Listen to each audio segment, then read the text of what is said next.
Manchester City ta doke Brighton da ci 4-0 a kwanton wasan Premier League da aka buga a ranar Alhamis.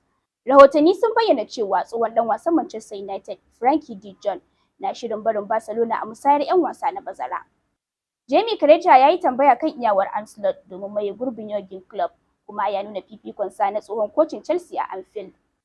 Tauraron dan kwallon Man City Jack Grealish yana jin daɗin lokaci tare da Hades Gisa, wanda ya zama mutum na farko da ya tsayin daka a Afirka kafin ya doke Brighton da ci 4-0.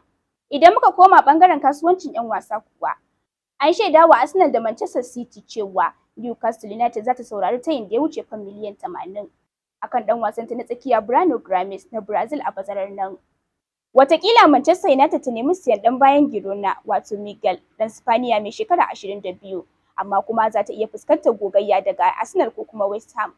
Ƙarshen labaran wasannin kenan tare da ni Amina Bello Abbas daga nan